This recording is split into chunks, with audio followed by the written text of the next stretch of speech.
கிறிஸ்துவுக்குள் பிரியமானவர்களே, கர்த்தரும் இரட்சகருமாய் இயேசு கிறிஸ்துவின் ஈடினி நாமத்தினாலே உங்கள் யாவருக்கும் என் அன்பின் வாழ்த்து தெரிவித்துக் கொள்கிறேன். தேவன் அருளிய அப்பம் பிரேயர் மினிஸ்ட்ரி சேனல் மூலியமாக உங்களோடு சந்திப்பதில் மிகுந்த மகிழ்ச்சி அடைகிறேன். தினம்தோறும் அதிகால வேளையிலே பரிசுத்த வேதாந்தத்திலிருந்து ஒரு பகுதியை நாம் தியானித்து நம்முடைய குடும்ப பாதுகாப்பிற்காக நாம் ஜெபித்து வருகிறோம். அதிகால வேளையில் இணைந்திருங்கள். நீதிமொழிகள் 26 அதிகாரம் 11 வசனத்திலே, நாயானது தான் கக்கினதை தின்னும்படி திரும்புவது போல மூடனும் தன் மூடத்தனத்திற்கு திரும்புகிறான். 2 பேதுரு 2 அதிகாரம் 20 முதல் 22 ஆகிய வசனங்களிலே விளக்கமாக எழுதப்பட்டிருக்கு. ஒரு குடும்பம் ஆசீர்வாதமா இருக்கணும் அப்படின்னா கர்த்தரை நாம் எப்படி தேடுகிறோம்? கர்த்தரும் இரட்சகருமாய் இருக்கிற இயேசு கிறிஸ்துவை அறிகிற அறிவினாலே உலகத்தின் அசுத்தங்களுக்கு தப்பினவர்கள் மறுபடியும் அவைகளில் சிக்கிக்கொண்டு ஜெயிக்கப்பட்டால் அவருடைய பின்னிலைமை முன்னிலைமையிலும் கேடுள்ளதாயிருக்கும். அவர்கள் நீதியின் மார்க்கத்தை அறிந்த பின்பு தங்களுக்கு ஒப்புவிக்கப்பட்ட பரிசுத்த கற்பனையை விட்டு விலகுவதை பார்க்கிலும் அதை அறியாதிருந்தார்களானால் அவர்களுக்கு நலமாயிருக்கும். நாய் தான் கக்கினதை தின்னவும் கழுவப்பட்ட பன்றி சேற்றிலே புரளவும் திரும்பினது என்று சொல்லப்பட்ட மெய்யான பழமொழியின்படியே அவர்களுக்கு சம்பவித்தது. ஹல்லேலூயா. கிறிஸ்துவுக்குள் பிரியமானவர்களே, காலம் கடைசியதான் இருக்கு. ஆவிக்குரிய வாழ்க்கையில நிறைய குடும்பத்துல நிறைய போராட்டங்கள், நிறைய பிரச்சனைகள், நிறைய அசுத்த ஆவிகள், சில விபச்சார ஆவிகள், சில குடும்பத்திலே பொல்லாத ஆவிகள், தீய ஆவிகள். இதுக்கு பின்னாடி என்ன காரணம்? ஏன் சில குடும்பத்திலே மறுபடியும் தொடருது? அதிகால வேளையிலே குடும்பம் ஆசீர்வாதமா இருக்கணும். ஆனா சில குடும்பத்திலே பழைய சுபாவங்கள், பழைய காரியங்கள் மறுபடியும், அதான் அழகா எழுதப்பட்டிருக்கு, நாயானது தான் கக்கினதை தின்னும்படி திரும்புவது போல மூடனும் தன் மூடத்தனத்துக்கு திரும்புகிறான். அப்படின்னா என்ன அர்த்தம் அப்படின்னா, ஒரு மனுஷன் திரும்பி திரும்பி திரும்பி திரும்பி பாவம் பண்ண போறான் அப்படின்னா அவனுக்கு பேர் என்னன்னா மூடன். மூடனும் தன் மூடத்தனத்திற்கு திரும்புகிறான் அப்படின்னு சொல்லி எழுதப்பட்டிருக்கு. மூடனும் தன் மூடத்தனத்திற்கு திரும்புகிறான். நாய் எப்படி கக்கினது திங்குதோ அதே போல நாயானது தான் கக்கினது தின்னும்படி திரும்புவது போல. சில இடத்துல நாய் சாப்பிடும், வேக வேகமா சாப்பிடும், நல்ல கறி எலும்புலாம் சாப்பிடும், சாப்பிட்டுட்டு வேகமா வாமிட் பண்ணிடும், மறுபடியும் சாப்பிடும். அதே போல சில குடும்பத்துல வேக வேகமா வருவாங்க, வேக வேகமா ஞானசனம் எடுத்துருவாங்க, வேக வேகமா உள்ள வந்துருவாங்க. அப்புறம் உலகத்துக்குள்ள புறப்பட்டு போகும்போது அந்த உலகத்துக்குள்ள சிற்றின்பம், உலகத்துள்ள மோகைச்சை, காம விகாரம் எங்கேயாவது போய் சிக்கி கொள்றாங்க. கொலோசியர் 3 அதிகாரம் 5-6 எழுதப்பட்டிருக்கு. ஆகையால் விபச்சாரம், அசுத்தம், மோகம், துர்ரிச்சை, விக்கிரகாராதனையான பொருளாசை ஆகிய இவைகளை உண்டு பண்ணுகிற உங்கள் அவைகளை அழித்து போடுங்கள். இவைகளின் பொருட்டே கீழ்ப்படியாமின் பிள்ளைகள் மேல் தேவ கோபாக்கினை வரும். கீழ்ப்படியாமின் பிள்ளைகள் என்று எழுதப்பட்டிருக்கு. ஒரு மனுஷன் திருப்பி திருப்பி திருப்பி திருப்பி பாவம் பண்ணிட்டே இருக்கிறான் அப்படின்னா பைபிள் பிரகாரம் என்ன அப்படின்னா கீழ்ப்படியாமின் பிள்ளைகள். கீழ்ப்படுகிற பிள்ளைகள் சொன்னா கேட்கும். ஒரு பிரசங்கம் கேட்டா கூட கடைசி வரை அப்படியே வாழ்வாங்க. அது கீழ்ப்படுகிற பிள்ளைகள். சில குடும்பத்துல 1000 பிரசங்கம் கேட்டா கூட அவங்க அன்னைக்கு போய் மறுபடியும் அந்த பொய் பேசுறது, மறுபடியும் அநீதியா போய் சம்பாதிக்கிறது, லஞ்சம் வாங்குறது, அநியாயம் செய்யறது, ஏமாத்துறது, கொள்ளையடிக்கிறது, அடுத்த வீட்டு சொத்தை களவாண்டு கொண்டு வர்றது, கொள்ளையடிச்சு கொண்டு வர்றது, வீடு ஃபுல்லா சாபத்துலதான் இருக்குமே தவிர ஆசீர்வாதத்துலாம் இருக்காது. இதெல்லாம் என்னன்னா மூடன் தன் மூடத்தனத்துக்கு திரும்புகிறான். மூடனும் தன் மூடத்தனத்துக்கு திரும்புகிறான் என்று எழுதப்பட்டிருக்கு. நாயானது தான் கக்கினதை தின்னுகிறது போல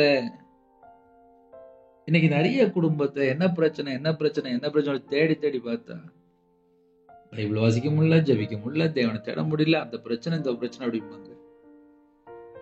ஒரு மனுஷன் 100க்கு 100 மனம் திரும்பி தேவனுடைய சமூகத்திலே தாழ்த்தி அர்ப்பணித்து ஜெபித்த பின்பாக பழைய சுபாவம், பழைய எண்ணங்கள், பழைய காரியங்கள், பழைய அருவருப்பான காரியங்கள், பழைய அசுத்தமான காரியங்கள் எங்கேயாவது போய் சிக்கிக் கொள்ளும் போது வேதம் தெளிவு எழுதப்பட்டிருக்கு. உலகத்தின் அசுத்தங்களுக்கு தப்பினவர்கள் மறுபடியும் அவைகள் சிக்கிக்கொண்டு ஜெயிக்கப்பட்டால் அவருடைய பின் நிலைமை முன் நிலைமையிலும் கேடுள்ளதா இருக்கும், ஆபத்து நிறைந்ததா இருக்கும். ஏன்னா அவன் போய் சிக்கிக்கிட்டான். எங்க போய் சிக்கிக்கிட்டான்? உலகத்தின் அசுத்தங்களுக்குள்ள போய் சிக்கிக்கிட்டான். அப்ப அந்த உலகத்துக்குள்ள என்னெல்லாம் இருக்கு அப்படின்னு சொல்லி பார்க்கும்போது ஒரு பக்கம் அசுத்தம், ஒரு பக்கம் அருவருப்பு, ஒரு பக்கம் தீட்டு.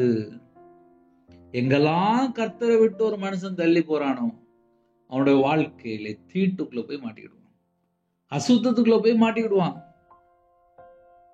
சில குடும்பம் எங்க பிரச்சனை பார்க்கும்போது கர்த்தரை விட்டு தள்ளி போவாங்க.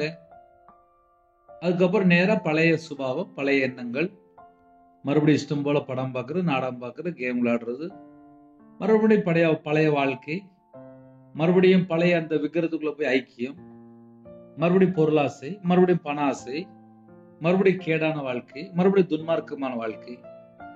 இதெல்லாம் ஒரு மனுஷனுடைய வாழ்க்கையில் இருந்துச்சுன்னா என்ன அர்த்தம் அப்படின்னா, நாயானது தான் கக்கினதை தின்னும்படி திரும்புவது போல மூடனும் தன் மூடத்தனத்துக்கு திரும்புகிறான். வேதம் என்ன சொல்கிறது அப்படின்னா, மூடன். இந்த கடைசி காலம் ஆலயத்தில் நாட்டப்பட்ட பிள்ளைகள், ஆலயத்துக்கு போற பிள்ளைகள் கர்த்தருடைய வார்த்தைக்கு எந்த அளவுக்கு நம்ம கீழ்ப்படுகிறோம் என்பது நம்மை நாம் ஆராய்ந்து பார்த்தால் இன்னைக்குள்ள செய்தியில நமக்கு என்னென்ன காரியம் இருக்கு என்பதை நாம் அறிந்து கொள்ள முடியும். ஏன்னா சில குடும்பத்துல கர்த்தரை விட்டு தள்ளி போய் இஷ்டம் போல வாழ்ந்து அப்புறம் என் வாழ்க்கையில எனக்கு இப்படி ஏமாத்திட்டாங்க, வச்சுட்டாங்க, போயிட்டாங்கன்னு சொல்லி ஒரே கண்ணீர். ஏன்? வாலிப வயசுல சர்ச்சில் போய் ஞானஸ்நானம் எடுத்து திடப்படுத்தல் படித்து சர்ச்சுக்கு போற பிள்ளைதான் அந்நிய நோகத்துல போய் திருமணம் முடித்து விக்கிரத்தோடு சம்பந்தம் கலந்து அப்புறம் அவனுடைய வாழ்க்கையிலே கண்ணீர், கஷ்டம், பிரச்சனை, உபத்திரம், பாடு. இதுக்கு பின்னாடி என்ன காரணம் அப்படின்னா, கீழ்ப்படியாத பிள்ளைகள், உலகத்தின் அசுத்தங்களுக்கு தப்பினவர்கள் மறுபடியும் அவைகளில் சிக்கிக்கொண்டு ஜெயிக்கப்பட்டால் பாவத்துக்குள்ள போயிட்டாங்க, அதுல மாட்டிக்கிட்டாங்க. இதான் இப்போ நிறைய வீட்டுல உள்ள பிரச்சனை. விபச்சாரம், அசுத்தம், மோகம், துர்ரிச்சை, விக்கிரகாராதனை ஆகிய பொருளாசை ஆகிய இவைகளை உண்டு பண்ணிட உங்கள் அபயங்களை அழித்து போடுங்கள். இதெல்லாம் டெய்லி மைண்ட்ல வந்துட்டு இப்படி செய்யலாமா, அப்படி செய்யலாமா, அதை செய்யலாமா, இதை செய்யலாமா சொல்லிட்டு லாஸ்ட் தீட்டான காரியத்துல போய் சிக்கி கொள்ளக்கூடாது. சில குடும்பத்துல தீட்டான காரியத்துல போய் சிக்கி கொள்றாங்க. அப்படிப்பட்ட ஜனங்கள் ஒருவேளை யாராவது காலில் இணைந்திருந்தால் நம்மை நாம் ஆராய்ந்து பார்த்து கர்த்தர் பக்கம் மனம் திரும்புவோம். சில குடும்பத்திலே அவனோட வாழ்க்கையில என்ன ஆயிரும் அப்படின்னா, ஏதோ ஒரு பழைய ஒரு பாவத்துல வாழ்ந்திருப்பாங்க. தேவனோட சமூகத்துல வரும்போது என் வாழ்க்கையில நான் இந்த காரியத்துல பாவத்துல கம்பா, எனக்கு ஒரு விடுதலை வேணும்னு சொல்லி கண்ணீரோடு தேவனோட சமூகத்துல ஜெபம் பண்ணிட்டு புறப்படுவாங்க. ஆனால் அடுத்த ஞாயிற்றுக்கிழமை வரைய கையில பைபிள் எடுத்து வாசிக்க மாட்டாங்க. ஞாயிற்றுக்கிழமை சர்ச்சைக்கு போகும்போது நல்ல கையில பைபிள் எடுத்து வாசிப்பாங்க. மற்ற 6 நாள் இஷ்டம் போல போயிடுவாங்க. அசுத்தாவி ஒரு மனுஷனை விட்டு புறப்படும் போது வறண்ட இடங்களில் அலைந்து இளைப்பாறுதல் தேடியும் கண்டடையாமல் நான் விட்டு வந்த என் வீட்டுக்கு திரும்பி போவேன் என்று சொல்லி அதில் வரும்போது அது பெருக்கி ஜோடிக்கப்பட்டிருக்க கண்டு திரும்பி போய் தண்ணீரும் பொல்லாத வேறு 7 ஆவிகளை கூட்டிக் கொண்டு வந்து உட்புகுந்தது. அங்கே குடியிருக்கும். அப்பொழுது அந்த மனுஷனுடைய முன்னிலைமையிலும் அவன் பின்னிலைமை அதிக கேடுள்ளதாயிருக்கும் என்று.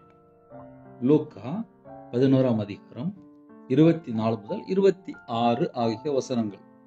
அப்போ ஒரு குடும்பம் கர்த்தரை விட்டு வழி விலகும் போது 7 பொல்லாதாவிக்குள்ள போய் சிக்கி கொள்றாங்க.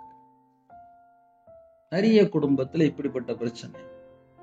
ஏன் தூக்கத்துல விபச்சார ஆவி வருது, பொல்லாதாவி வருது, வீட்டுக்குள்ள ஏன் நஷ்டம், பலவிதமான பிரச்சனை, போராட்டம், பிரிவினை, இதுக்கெல்லாம் என்ன காரணம் அப்படின்னா, கர்த்தர் பக்கம் மனம் திரும்பி பாவ மன்னிப்பு அறிக்கை பெற்றுக்கொண்ட பின்பாக மறுபடியும் உலகத்துக்குள்ளே கடந்து போகும்போது, அசுத்தத்துக்குள்ள போய் மறுபடியும் சிக்கி கொள்ளும் போது அவங்களுடைய முன்னிலைமை காட்டிலும் பின்னிலைமை அதிக கேடுள்ளதா இருக்கும்.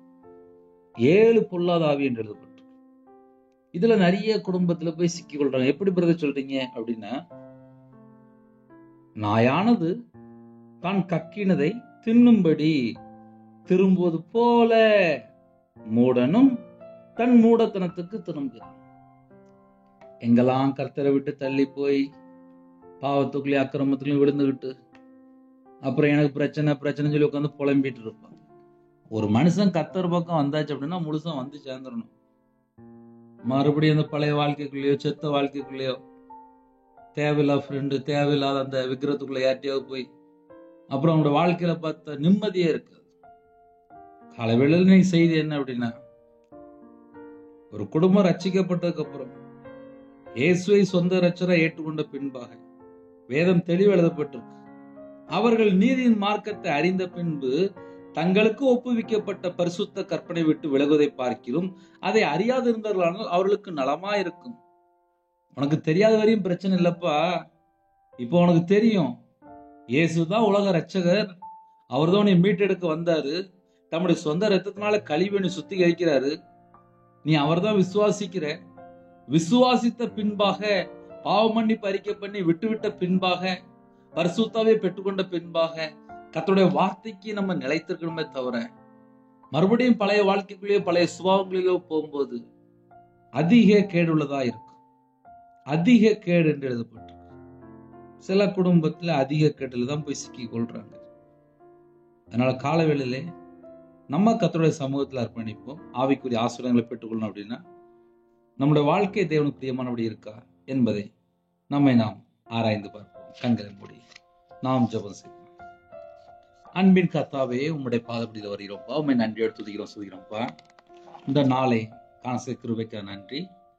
எங்களுடைய வாழ்க்கையில் எங்கெல்லாம் குறை இருக்கோ, குற்றங்கள் இருக்கோ, பாவங்கள் இருக்கோ, அக்கிரமம் இருக்கோ, மீறுதல் இருக்கோ, துன்மார்க்கமான காரியம் இருக்கோ, எல்லாவற்றையும் உங்களுடைய ரத்தத்தினால கழுவி சுத்திறீங்க. கல்வாரி அன்பினால் நிரப்புங்க. பிதா குமாரன் பரிசுத்த நாமத்தில் முத்திரை போடுங்க. உம்முடைய வல்லமையால் நிரப்புங்க. உம்முடைய பிரசன்னத்தால் மூடுங்க. உம்முடைய கிருபையால் நிரப்புங்க.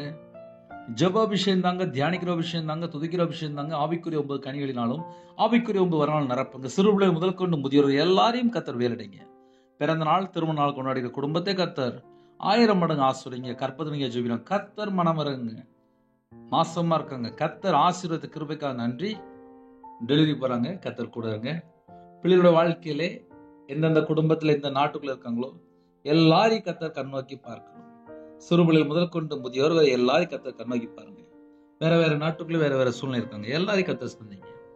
காலவேளையில் வெளியில புறப்பட எல்லா குடும்பத்துக்கும் கர்த்தர் வேலடைத்து மூடி மறைத்து பாதுகாத்து சரீரத்தை பலவீனத்தோடு படுத்த படுக்கல எந்த குடும்பத்தில் இருக்காங்களோ எல்லாருக்கும் கர்த்தர் பூரண சுகம் தர வேண்டும், தீர்காயுசு தர வேண்டும்.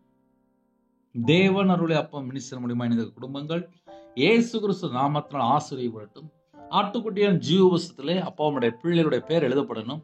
பொய்யான காரியம், தீட்டான காரியம், அருவருப்பான காரியம் எதுவாக இருந்தாலும் மன்னித்து உங்களுடைய ரத்தத்தினால கழுவி சுத்திகரித்து அப்ப அவங்க பிள்ளைகளை பரிசுத்தப்படுத்தி உங்களுடைய ரத்தத்தினால கழுவி சுத்திகரித்து எழுதுங்கப்பா.